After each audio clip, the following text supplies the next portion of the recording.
마태복음 16장 13절부터 19절까지의 말씀, 제가 한 절, 우리 성도님들이 한 절 그렇게 교독하도록 하겠습니다.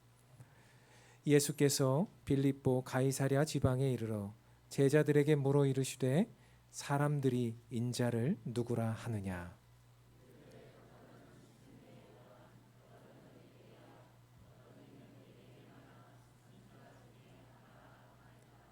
이르시되 너희는 나를 누구라 하느냐.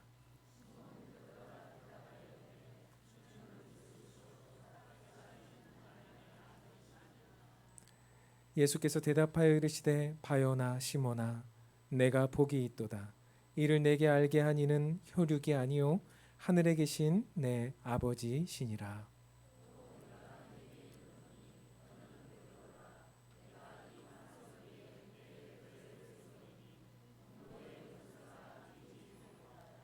다 같이 읽겠습니다.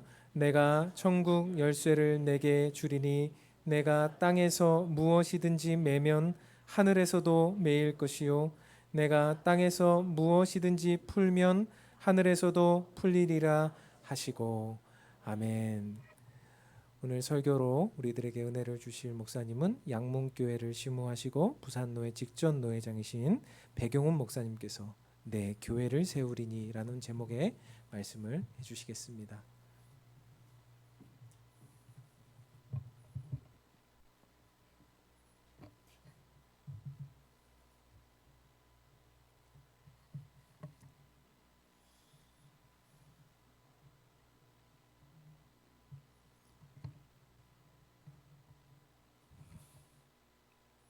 화면을 보니까 우리가 상당히 크군요. 네.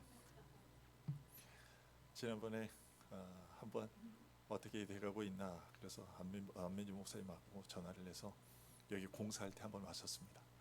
그런데 그때 이제 텅 비어 있었는데 오늘 꽉 찬 모습을 보니까 참 좋습니다. 제가 다 기쁩니다. 네. 오늘 우리는 더 바른 교회가 세워지게 된 것을 감사하고 축하하기 위해서 함께 모였습니다. 그러나 우리가 무언가를 새로 시작하게 되어서 기뻐하는 것으로 그쳐서는 안 될 겁니다. 교회가 세워지게 된 것을 감사하는 예배이니만큼 우리가 교회가 세워진다는 것이 어떤 의미인지를 우리가 3분 다시 한번 되새기고 그 의미가 퇴색되지 않고 더욱 발전해 나가는 그런 교회가 되도록 해야 할 줄로 압니다. 그래서 오늘은 어떤 말씀을 전할까 말씀을 부탁받고 고민하다가 우리가 교회가 무엇인지에 대한 이야기를 나누어 볼 수 있는 그런 말씀을 선택했습니다. 여러분, 교회라는 것이 무엇입니까? 오늘 여기 혹시 교회에 아직까지 비신자이신 그런 분이 그냥 축하하기 위해서 지인의 어떤 교회를 축하하기 위해서 오신 그런 분이 혹 계실지도 모르겠어요. 비신자들은요, 교회라는 말을 들으면 제일 먼저 건물을 떠올리지요. 그런데 그것은 비신자들만의 현상은 아닌 것 같습니다. 신자들이라 자칭하는 그런 사람들 중에서도요, 교회라고 하면 건물을 먼저 떠올리는 분들이 참 많습니다. 하지만 정확히 말하면 사람들이 생각하는 그 건물은 교회가 아니고 교회당 또는 예배당이죠. 이처럼 건축물은요, 교회가 아니라 교회당 또는 예배당입니다. 그럼 다시 처음의 질문으로 돌아가서 교회는 무엇이냐라고 했을 때 눈치 빠른 분들은 앞서 건축물을 이야기할 때 대충 눈치채셨을 겁니다. 교회당과 예배당을 말하면서 모인다라는 말씀을 제가 드렸습니다. 모인다라는 그 말이 알려주는 것처럼, 그리고 교회라고 할 때 그 뒤에 붙는 회자라고 하는 그 글자가 알려주는 것처럼 교회는 모임 또는 공동체를 가리키죠. 그러면 어떤 모임인가, 또 어떤 공동체를 그리고 교회라고 부르는 것인가? 오늘 본 말씀이 그것을 알려주고 있죠. 예수님께서 가이사랴 빌립보라고 하는 한 지방에 도착하셨을 때 제자들에게 물으셨습니다. 사람들이 인자를 누구라 하느냐? 여기서의 인자는 사람의 아들이라는 뜻인데 예수님께서 자신을 가리켜 그렇게 말씀하신 것입니다. 여기에는 이 인자라는 말에는 아주 깊은 신학적인 의미가 담겨 있는데 오늘은 그것을 다룰 시간은 없으니까 넘어가기로 하고요. 그냥 쉽게 이제 말씀드리면 그냥 예수님이라고 생각하시면 됩니다. 그러니까 예수님께서 제자들에게 사람들이 나를 누구라고 하느냐라고 그렇게 이제 물으신 거죠. 사람들이 대체 나를 어떤 자라고 생각하고 그렇게 말들을 하고 다니느냐라고 이제 물으신 거죠. 그러자 제자들이 대답합니다. 오늘 보면 14절에 보면 더러는 세례 요한, 더러는 엘리야, 어떤 이는 예레미야나 선지자 중에 하나라 하나이다. 이 보기엔 처음에 등장하는 사람이 세례 요한인데요. 세례 요한은 예수님께서 사람들에게 자신을 구원자로 드러내시기 전에 이제 곧 구원자가 너희 앞에 나타날 것이니 너희들은 미리 회개하여 그를 맞을 준비를 하라라고 사람들에게 널리 알리던 그런 선지자였습니다. 그런데 당시 유대 지역을 다스리던 로마의 총독이었던 이 헤롯이라고 하는 사람이 있는데 이 헤롯 총독이 자신의 동생의 아내를 빼앗아서 자기 아내로 삼아버립니다. 이 세례 요한은 그 일을 책망했고 그 일로 말미암아 목배임을 당합니다. 그리고 엘리야가 이제 나오는데 오늘 본문에 보면 엘리야는요 이 세례 요한이라는 사람보다 선지자보다 약 850년 전 사람입니다. 북이스라엘에서 활동했던 선지자인데요. 그는 북이스라엘의 아합이라는 최고로 악한 왕이 있었습니다. 그 아주 악한 왕과 그보다 더 악한 왕비인 이세벨의 죄악을 책망했던 선지자였습니다. 엘리야 역시도 그 일로 말미암아 붙잡혀서 죽임 당할 뻔했죠. 그리고 오늘 본문의 세 번째 나오는 사람은 예레미야입니다. 이 예레미야는 세례 요한보다 약 600년 전 사람입니다. 한 40년 동안 활동했던 그런 선지자인데 그가 활동하던 그 40년 동안에 4명의 왕이 바뀝니다. 이 기간에 남유다는 우상 숭배를 비롯한 온갖 죄악이 최고조로 달했던 시기입니다. 예레미야는 그렇게 타락하여 멸망으로 치닫던 이 남유다 백성과 왕들에게 하나님의 말씀을 전하면서 회개하도록, 만일 회개하지 않으면 끝까지 죄악을 고집하면 멸망당할 것이라고 책망했던 선지자입니다. 제자들은 일반 대중들이 예수님을 그런 선지자들 중에 하나로 알고 그렇게 여기고 있다라고 대답을 했던 것이죠. 그러자 예수님께서 다시 제자들에게 물으십니다. 그러면 너희는 나를 누구라 하느냐? 즉, 그러면 너희들은 나를 어떤 존재로 여기고 있느냐라고 물으신 거죠. 그러자 예수님의 제자 중 가장 적극적이고 급한 성격을 가졌던 그런 베드로라고 하는 제자가 대답을 합니다. 오늘 보면 16절의 말인데요. 주는 그리스도시요 살아계신 하나님의 아들이십니다. 라고 대답합니다. 이제부터 PPT를 띄워주시면 됩니다. 잘 따라오시기 바랍니다. 네. 그리스도라고 얘기하고 있는데요. 이 그리스도라는 말은요. 헬라어 그리스어입니다. 히브리어로 하게 되면 히브리 말은 이스라엘 언어를 뜻하는데요. 저게 그 컴퓨터가 잘 안 되는 모양입니다. 저기 원래 헬라어로 히브리어로 다 써놓은 건데 다 이제 깨진 것 같습니다. 예, 저게 아닙니다. 예, 그 알파벳으로 되어 있는 것은 지금 글자가 깨져가지고 제대로 된 것이 아닙니다. 예. 어쨌든 그렇습니다. 예. 그래서 이 히브리어로 기름 부음 받은 자라는 뜻의 이 메시아인데 이 메시아를 헬라어 그리스어로 번역한 거예요. 그러면 기름 부음 받은 자라는 말의 뜻은 무엇인가? 그것은 구약 시대에 이스라엘에는 기름을 부음으로써 이 사람은 이제부터 어떤 직분을 맡은 사람이 되었습니다라는 것을 나타내는 그런 직분이 3개가 있었습니다.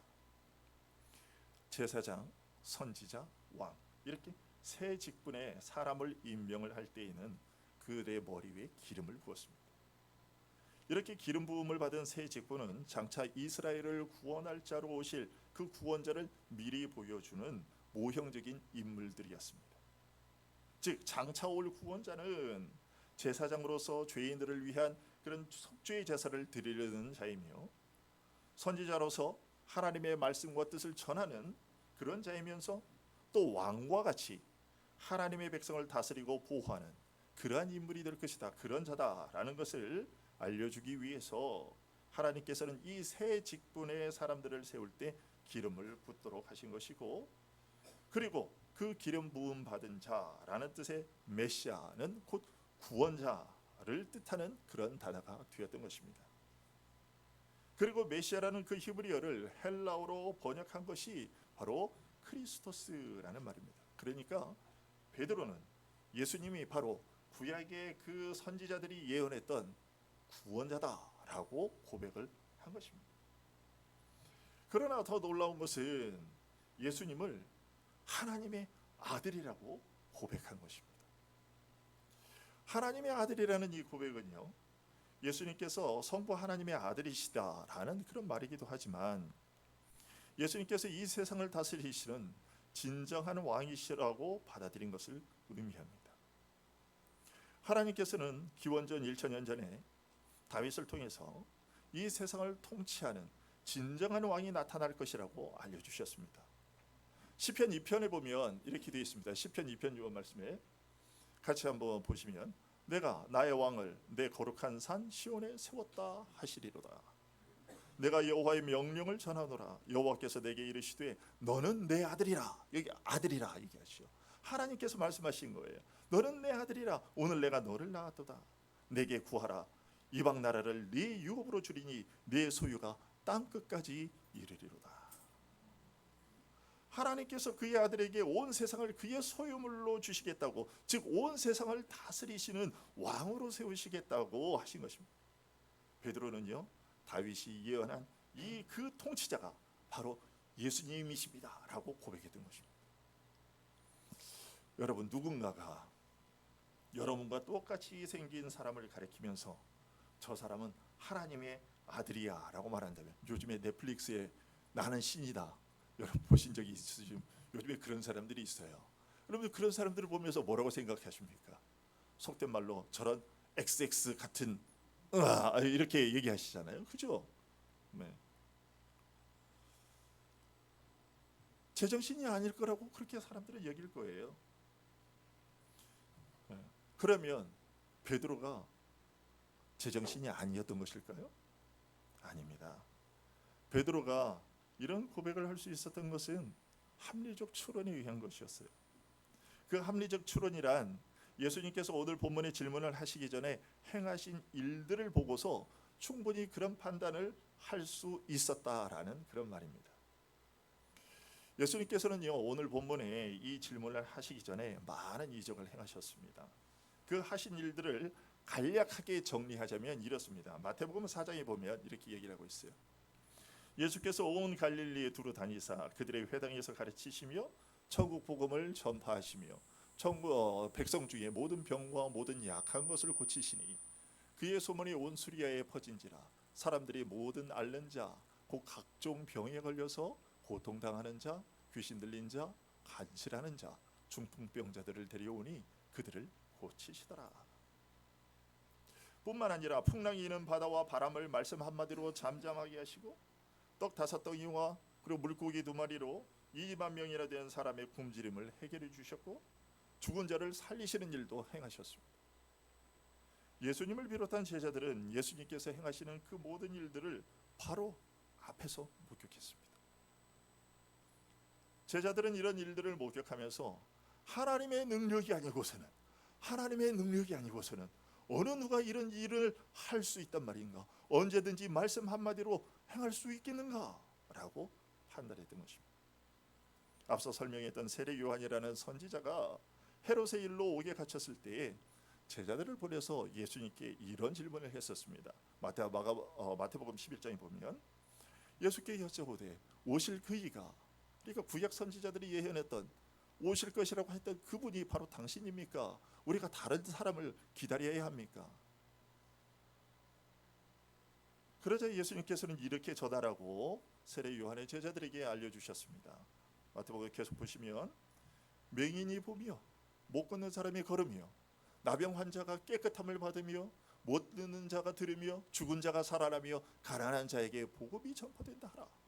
누구든지 나로 말미암아 실족하지 아니하는 자는 복이 있도다. 이 말씀을 전하라고 하셨습니다. 구약의 선지자들이 구원자 메시아가 오시면 이런 일들을 행하실 것이다 라고 예언했던 것을 예수님께서 그대로 언급하신 거예요. 시편 72편에 보면요, 이런 얘기가 있어요. 이런 예언을 했어요. 그는 장차올 메시아죠. 장차올 메시아는 궁핍한 자가 부르짖을 때에 건지며 도움이 없는 가난한 자도 건지며 그는 가난한 자와 궁핍한 자를 불쌍히 여기며 궁핍한 자의 생명을 구원하며. 또 시편 35편에 보면 이런 얘기도 합니다. 겁내는 자들에게 이르기를 굳세어라 두려워하지 말라. 보라 너희 하나님이 오사 보복하시며 갚아주실 것이라. 하나님이 오사 너희를 구하시리라 하라. 그때에 맹인의 눈이 밝을 것이며 못 듣는 사람의 귀가 열릴 것이며 그때에 저는 자는 사슴같이 뛸 것이며 말 못하는 자의 혀는 노래하리니 이는 광야에서 물이 솟겠고 사막에서 시내가 흐를 것입니다. 예수님께서 맹인이 보며 못 걷는 사람이 걸으며 나병 환자가 깨끗함을 받으며 못 듣는 자가 들으며 죽은 자가 살아나며 가난한 자에게 복음이 전파된다고 가서 전해라 라고 하신 것은요, 바로 이 시편에서 예언된 이 것과 일치하는 그러한 자가 바로 예수님 당신 자신이라는 것을 그렇게 이런 말로 알려주신 것이었습니다. 하지만 예수님께서 이런 일들을 행하실 때 이런 기적을 본 사람들은 제자들뿐만이 아니었습니다. 셀 수 없이 많은 사람들이 예수님께서 행하시는 일들을 직접 봤어요. 그러면 그 사람들이 모두 다 예수님을 믿었느냐? 그 사람들이 모두 다 예수 그리스도를 하나님의 아들로 구원자 메시아로 인정하고 받아들였느냐? 아닙니다. 그 일들을 목격한 사람들의 극히 일부분만 바로 예수님을 구원자 메시아로 받아들였습니다. 구약의 선지자들이 예언한 것과 정확히 일치하는 일을 행하는 것을 보면서도 그들은 어찌하여 제자들과 똑같은 그런 생각을 갖지 못했을까?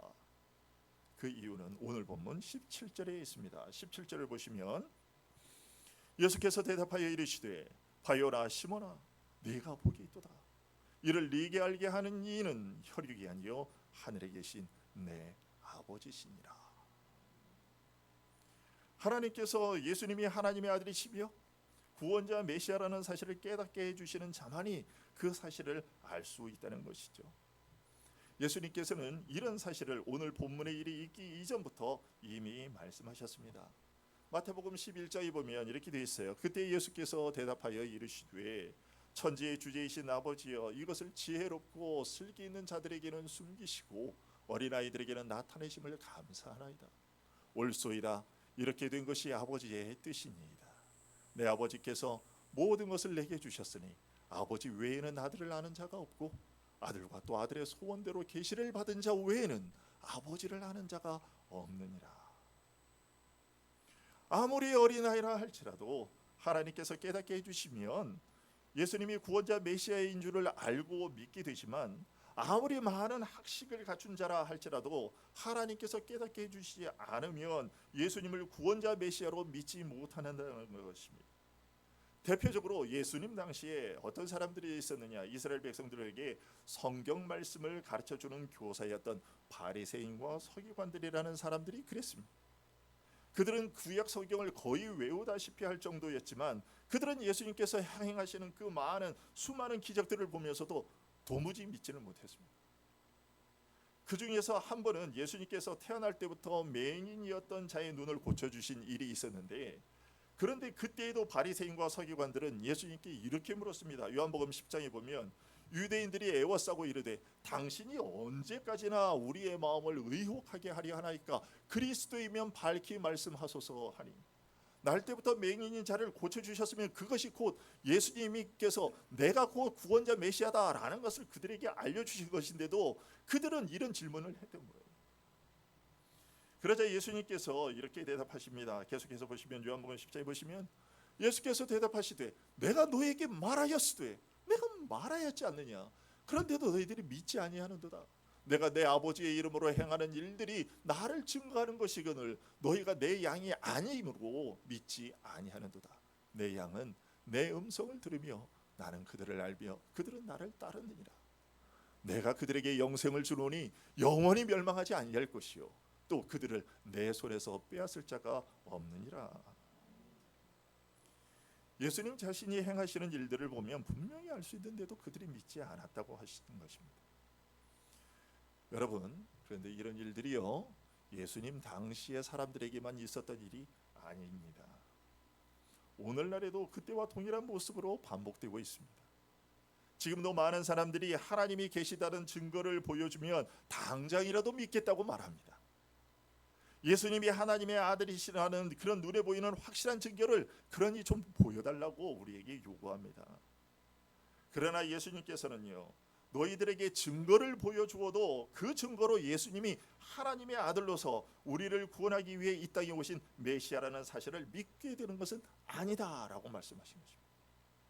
하나님께서 깨닫게 해주시는 자들만이 예수님을 구원자 메시아로 받아들일 수 있다고 알려주셨습니다. 하지만 예수님은 동시에 이런 말씀도 하셨습니다. 요한복음 5장에 보면 아버지께서 죽은 자들을 일으켜 살리심같이 아들도 자기가 원하는 자들을 살리느니라.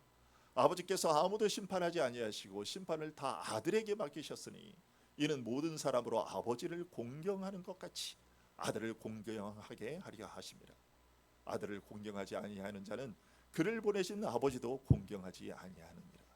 내가 진실로 진실로 너희에게 이르노니 내 말을 듣고 또 나 보내신 이를 믿는 자는 영생을 얻었고 심판에 이르지 아니하나니 사망에서 생명으로 옮겼느니라.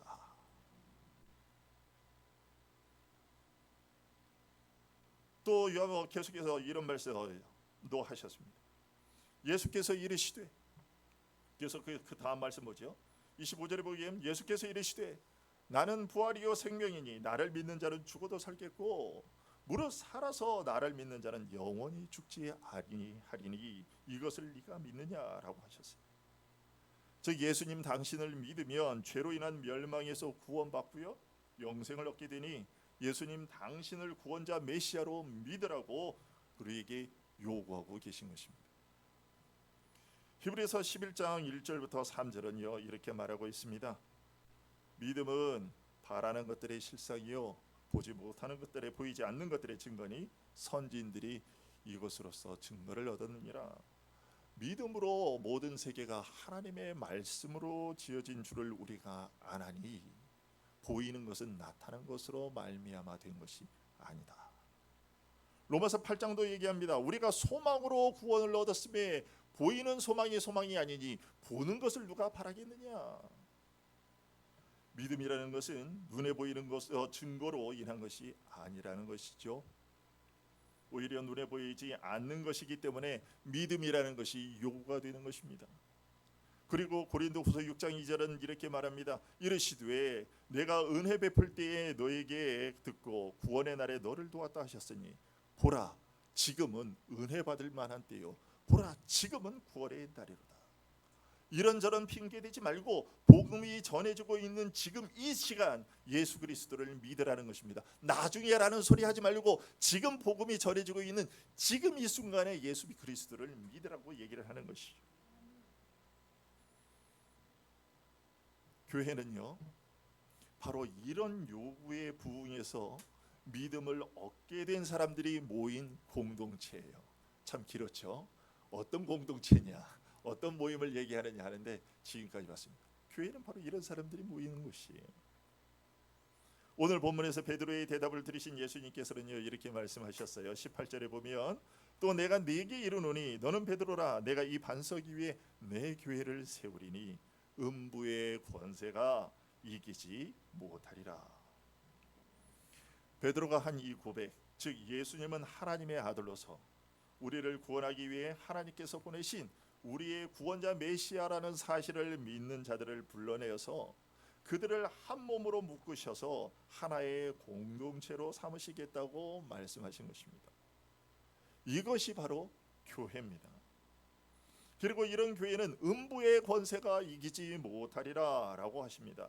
즉 세상이 아무리 교회를 무너뜨리려고 해도 무너지지 않을 것이라 사라지지 않을 것이라 하는 것이죠. 왜냐하면 앞에서 보았던 요한복음 10장 28절의 말씀대로 행하실 것이기 때문입니다. 요한복음 10장 28절에 보면 내가 그들에게 영생을 주노니 영원히 멸망하지 아니할 것이요 또 그들을 내 손에서 빼앗을 자가 없느니라. 그 누구도 예수님의 손에서 예수 그리스도를 믿는 우리를 빼앗아갈 수 없기 때문에 교회는 절대로 사라지지 않는 것입니다. 교회는요 매주일마다 모여서 이 사실을 확인하는 것입니다.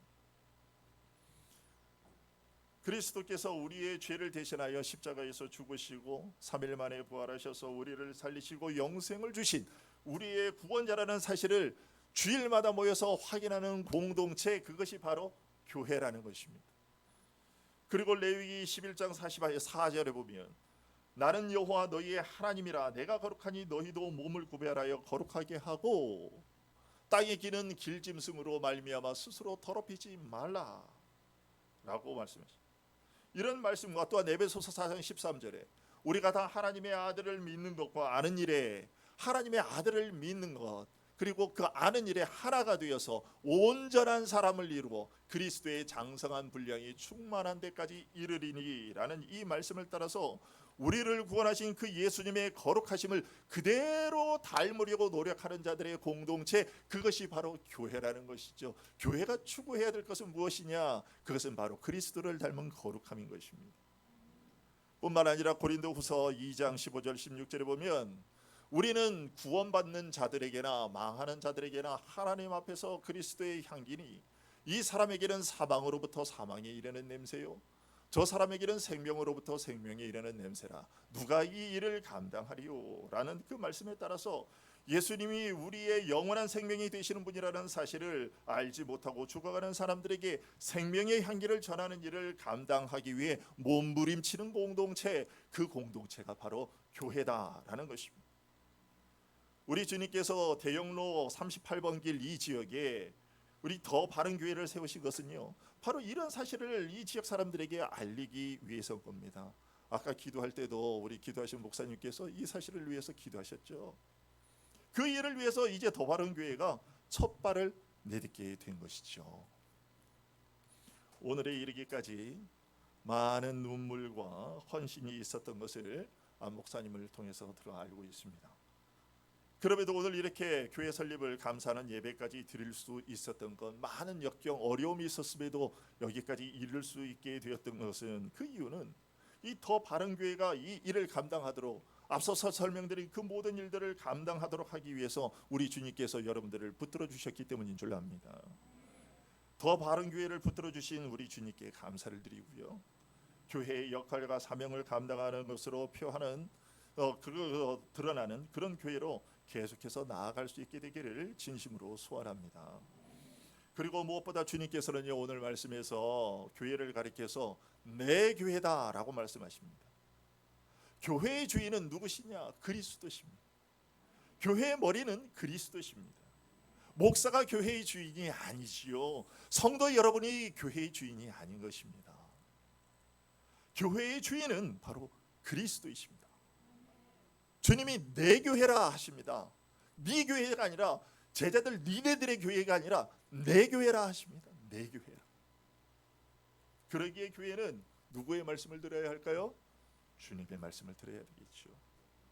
목사도 자신의 교회가 아니기 때문에 자기 마음대로 할 수가 없고 누구의 말을 들어야 될까요? 주님의 말씀을 들어야 되겠죠. 교회의 주인이 되시는 주님의 말씀을 들어가야 하고 성도인 여러분도 여러분의 교회가 주님의 교회이기 때문에 주님의 말씀을 잘 듣고 배워야만 하는 것입니다. 그래야만 더 바른이라는 이 이름에 합당한 교회가 될 수 있겠지요. 여러분들이 더 바른이라고 했을 때는 많은 의미가 있는 줄 압니다. 영어로 THE 그래서 더 바른 교회.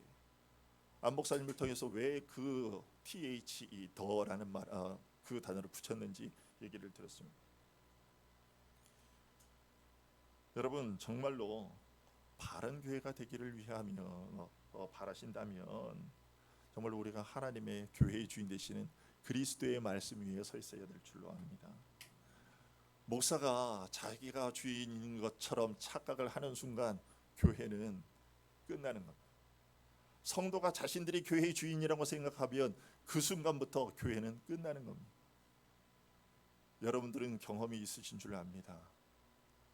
교회의 주인이 하나님이라는 것, 그리스도가 교회의 주인이라는 사실을 머릿속에서 잊어버리는 순간 우리는 곧바로 우리의 입에서 우리의 행동이 무엇에 의해서 이루어지느냐, 그것은 그저 세상 사람들처럼, 예수 그리스도를 알지 못하는 사람들처럼 그저 내가 세상에서 배운 지식으로, 세상엔 이렇게 이런 일들이 있을 때 이렇게 처리하더라, 그러니 우리도 이렇게 처리하자, 이것이 합당하다, 우리가 다수이니, 이렇게 얘기하는 사람이 다수이니 다수결에 따르자. 여러분, 교회는 다수결이 아니에요.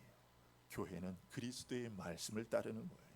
아무리 소수여도 그리스도의 말씀이 그렇다고 하면 그것은 그것이고, 아무리 숫자가 많더라도 그것이 하나님의 말씀에서 명해지는 바가 아니면, 하나님의 말씀에서 그것을 찾을 수가 없으면 그것은 그저 사람의 생각이고 우리 인간의 생각일 뿐이지 하나님의 뜻이 아닌 것입니다. 주님은 분명히 말씀하십니다. 네 교회가 아니고 내 교회다 라고 말씀하십니다. 교회는 바로 그래서 바로 그 그리스도의 말씀 위에 세워져야 하는 거예요. 앞서서 말씀드렸듯이 제자들에게 물으셔서 사람들이 나를 누구로 하느냐, 세례 요한, 이사야, 예레미야, 아이 멋지죠.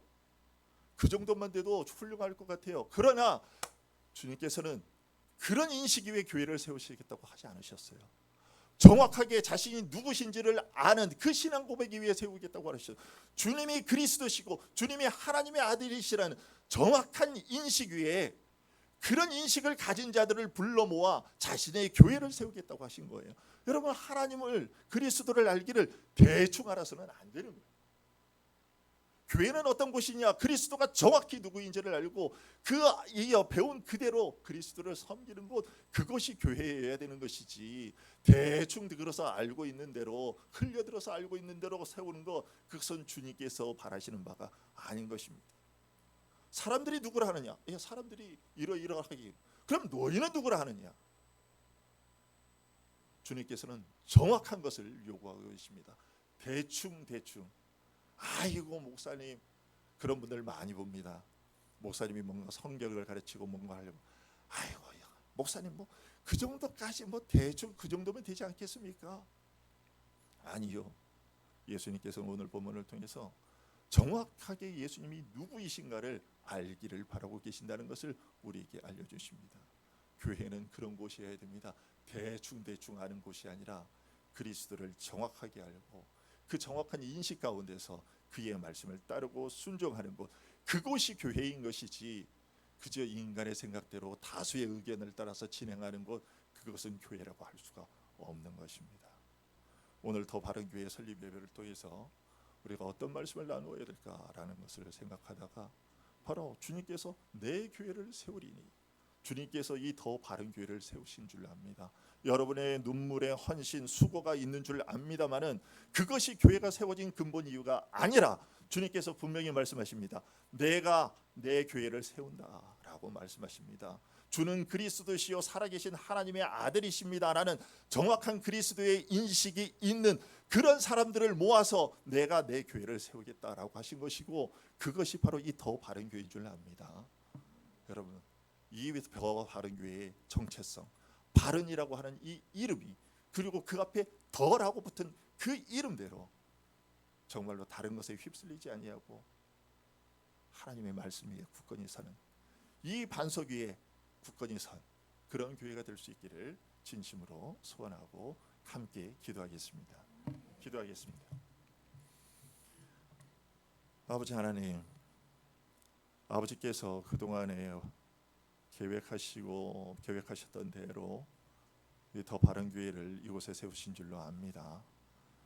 사람들의 눈에 볼 때에는 이것이 사람들의 수고와 헌신의 노력으로 세워진 것처럼 보이지만, 그러나 주님은 이 교회가 사람들의 노력으로 세워진 것 아니고 그 근본은 주님께서 세우신 것이라 말씀을 통하여 우리에게 분명히 알려주셨고, 그렇기 때문에 이 교회가 또 나아가야 할 바가 무엇인지를 말씀을 통하여 우리에게 알려주셨습니다.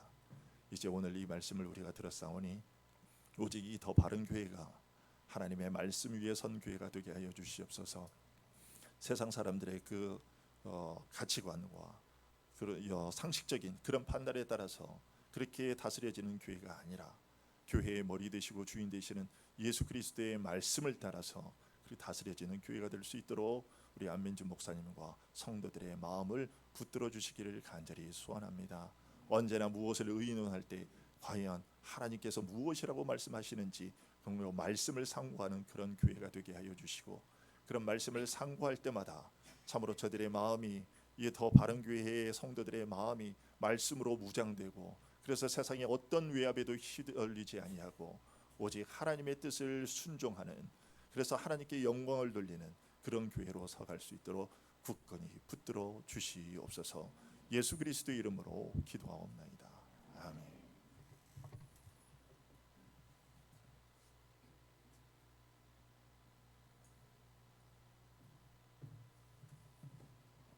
목사님이 키가 크셔서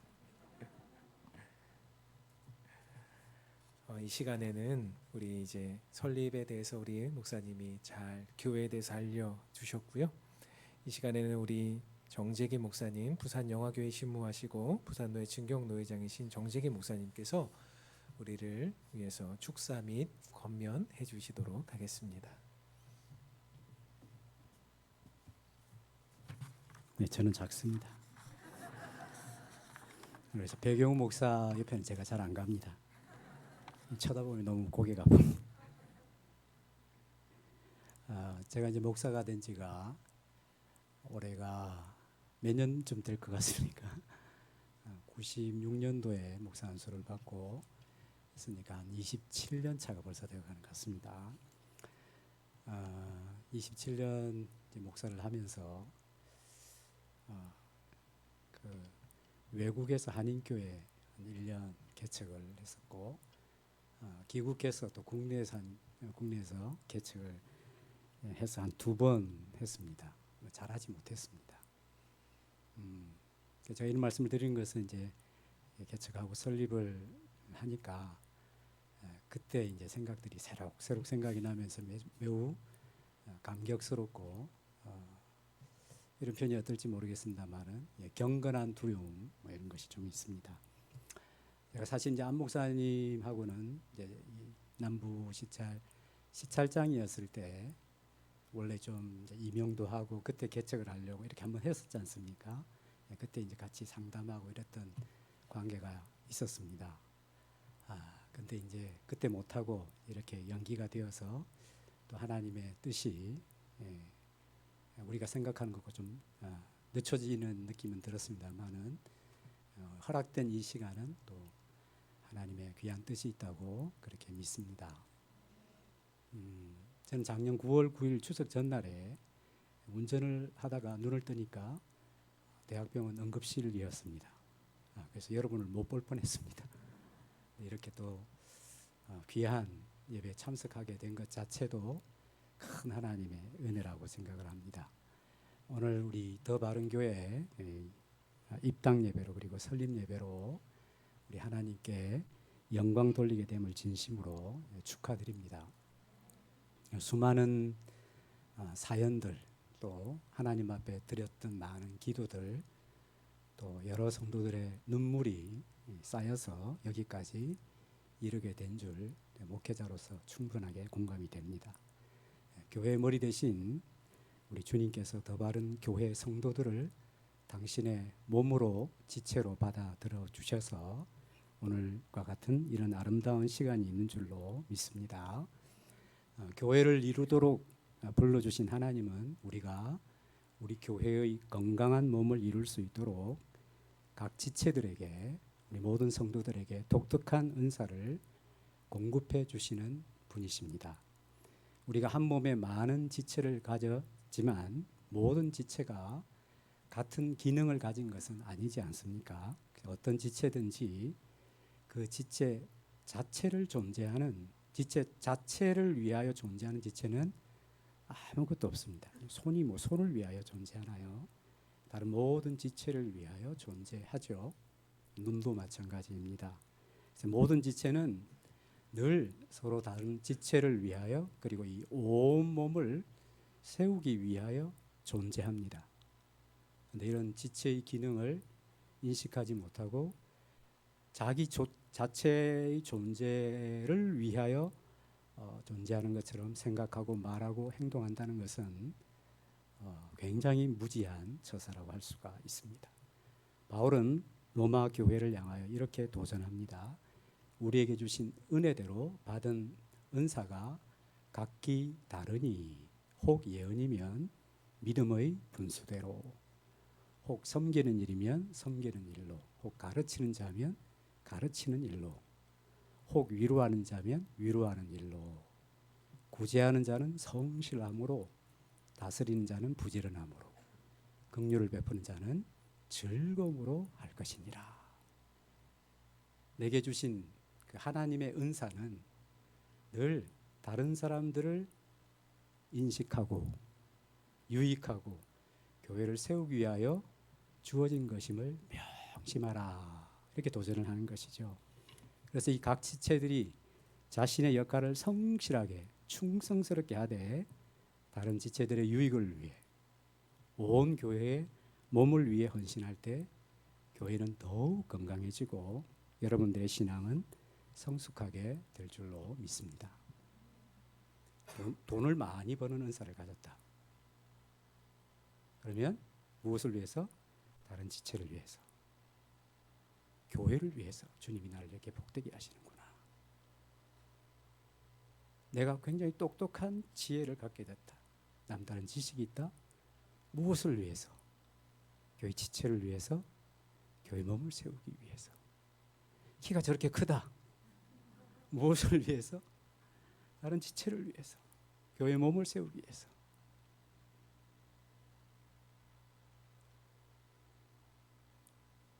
그렇게 살 수 있다면 더 바른 교회는 하나님이 영광을 받으시고 성숙한 공동체가 되어서 앞으로 여러분의 교회를 축하할 일이 훨씬 많아지게 될 줄로 믿습니다.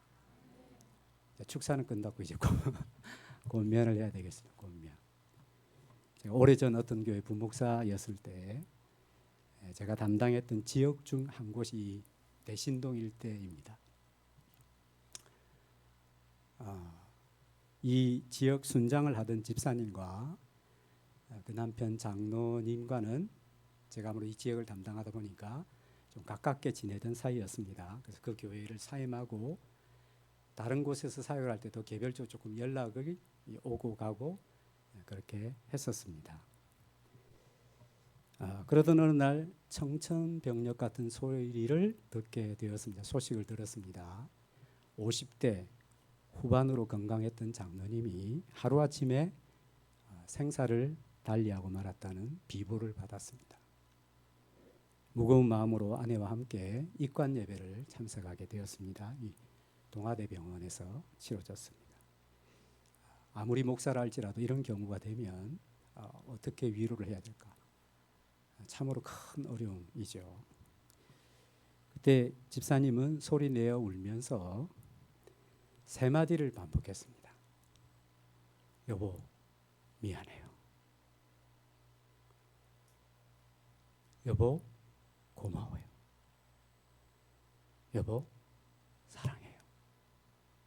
한 번이 아니라 계속 그렇게 하시는 거예요. 국내에서, 그리고 해외에서, 그리고 다시 국내에서 이 가정은 온갖 부침을 겪으며 함께했던 그 시간들에 대한 아내가 마지막으로 남편을 보내며 외치는 절규였습니다. 오랜 시간이 지났음에도 그 집사님의 고백은 이 목회자인 저희 가슴에 깊이 더욱 새겨져 있습니다. 제가 오늘 여러분에게 이런 어려운 이야기를 나누고 싶은 것은 이 세 마디로 여러분을 권면하고 싶습니다. 미안해요. 고마워요. 사랑해요. 사랑했던 한 남편을 보내며 아내가 그 모든 삶을 응축적으로 결정체로 삼아 고백하는 말. 미안했어요. 고마웠어요. 사랑해요. 그것은 목회하는 저에게 있어서는 하나님의 음성과도 같은 것이었습니다.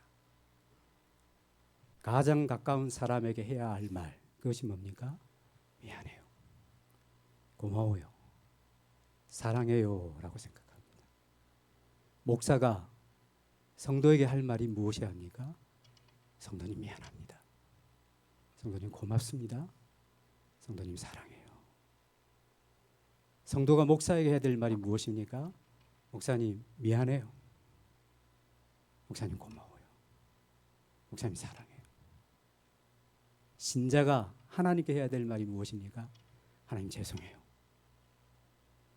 하나님 고맙습니다, 하나님 사랑합니다.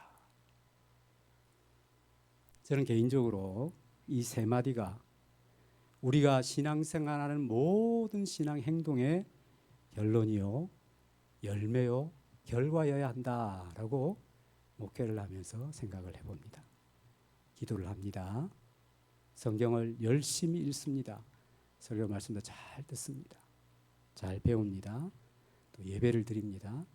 여러 경건 생활을 추구하는 이런 모든 결과는 미안합니다, 고맙습니다, 사랑합니다 라는 고백이 되었으면 좋겠습니다. 어저께 제가 아내에게 잘못했어요. 아내 얼굴색이 확 변하더라고요. 제가 설교 준비하고 다시 교회 가야 되는데 이거 그냥 갔다가는 이게 어떻게 되겠어요? 미안해 여보, 한마디로 안 되더라고요. 그래서 또 가서 설거지하고 있는 쪽 가서 미안해, 얼굴 풀어, 내가 어떻게 그러니까 설교 준비하겠어. 그러니까 아내가 뭐라 했을까요? 그래 당신 잘못했어 이렇게 했을까요? 나도 미안해요. 그리고 끝.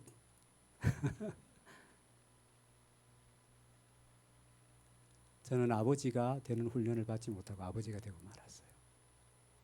자식들에게 미안합니다. 부모들은 자식을 진지하게 앞에다 놓고 아버지, 네 아버지가 되어서 내가 참 미안하다. 그럼 자식이 미안하죠 좀 이렇게 할까요? 아니 무슨 소리 하지 마, 미안해 하면서 더 미안해하면서 아니에요 그렇죠. 자식은 부모님에게 못난 자식이 되어서 아버지 미안해요, 어머니 미안해요. 목사는 완벽한 목사가 있을 수가 없죠. 실수도 반복하고 이렇게 합니다. 그래서 늘 성도들 향하여 미안한 마음을 가져야 된다고 생각해요. 목사들은 이렇게 못난 사람을 목사로 받아주고 격려해주고 기도해주고 주의 종으로 여겨주고 하나님이 세운 사람을 인정해줘서 지지해주는 성도들을 향하여 미안합니다. 그리고 고마운 마음을 늘 가져야 되죠. 서로.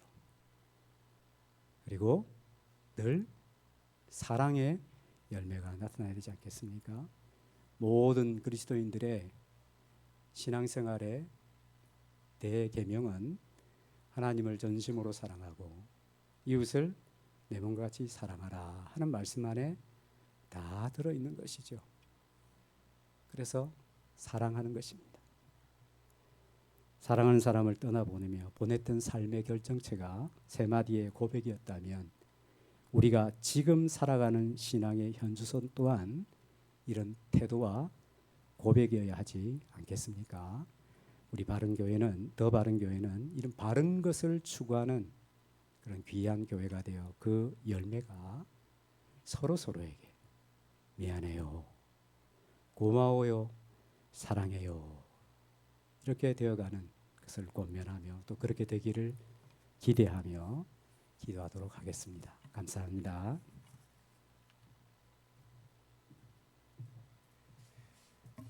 이제 광고 말씀드리려고 하는데요.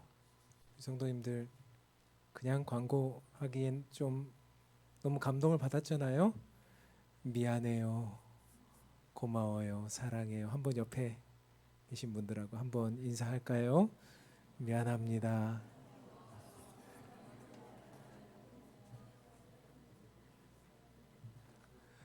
저희 교회 인사를 오늘부터 바꿨어요. 우리 교회는 만나면 안녕하세요 안 하고 이제는 사랑합니다 이렇게 하기로 했거든요. 네, 참 같은 맥락의 좋은 말씀을 해주시고 또 그렇게 하나님 앞에서 우리가 항상 그런 고백들을 하면서 그렇게 나아가는 그런 아름답고 행복한 교회, 주님께서 기뻐하시는 교회, 그런 교회가 되기를 주님의 이름으로 소원합니다. 광고 말씀을 드리겠습니다. 바쁘신 가운데도 더 바른 교회 설립 입당 감사 예배를 섬겨주신 목사님들, 교회 설립을 도와주시기 위해서 큰 도움을 주신 노예 임원들과 목사님들께 감사를 드립니다. 또한 원근 각처에서 오셔서 더 바른 교회 설립 입당을 축하해 주신 내외빈 가족 여러분께 감사를 드립니다. 오신 우리 분들을 위해서 감사의 마음을 담아서 저희가 작은 선물을 준비했습니다. 너무 기대하지 마십시오. 작은 선물을 준비하였는데요. 뒤에 나가시면서 꼭 받아 가시고요. 생각보다 너무 많이 오셔서 모자라지는 않을 것 같습니다. 네, 그래도 저희가 넉넉하게 준비했거든요. 믿음을 가지고 정말 그만큼 오신 것 같아요. 너무 감사하고요. 그리고 예배 후에는 그냥 가시지 마시고 저희 교회가 여기만 있는 것이 아니라 3층에도 사무실과 또 그 옆에 여러 좋은 장소들이 준비가 되어 있습니다. 예상치 않게 갑자기 비가 왔는데요. 지금은 비가 그쳤는지 모르겠는데 그곳에 가셔서 차라도 한잔 하시고 다과를 좀 나누고 이렇게 교제하시고 돌아가시면 더욱더 좋을 것 같습니다. 제가 인사할 수 있는 기회를 꼭 주십시오. 가시지 마시고요.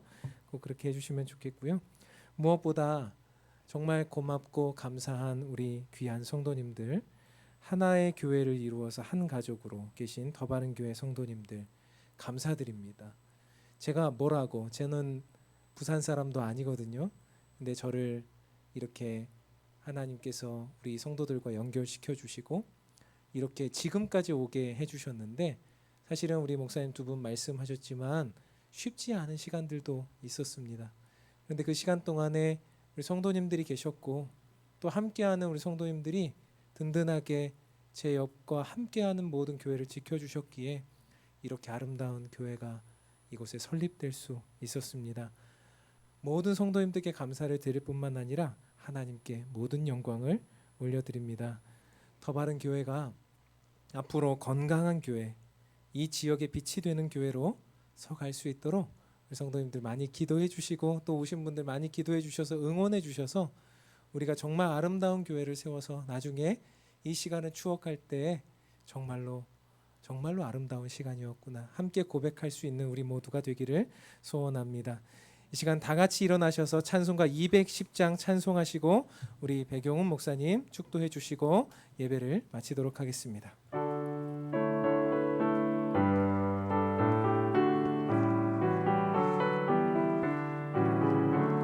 시온 성과 같은 교회, 그의 영광 한없다.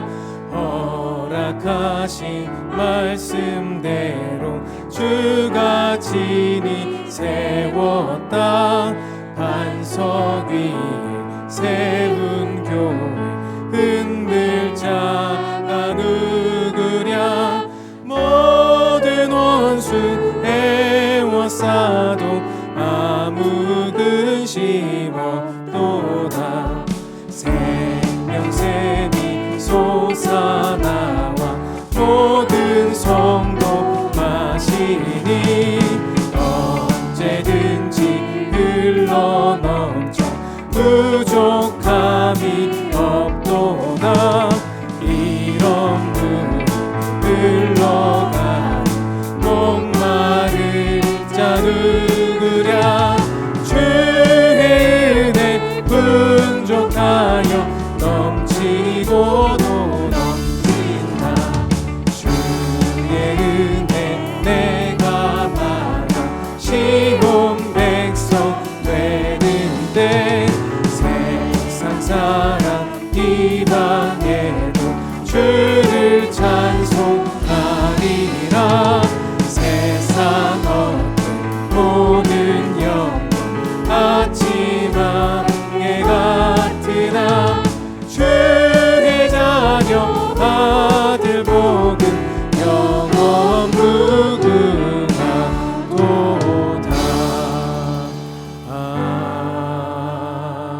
아멘.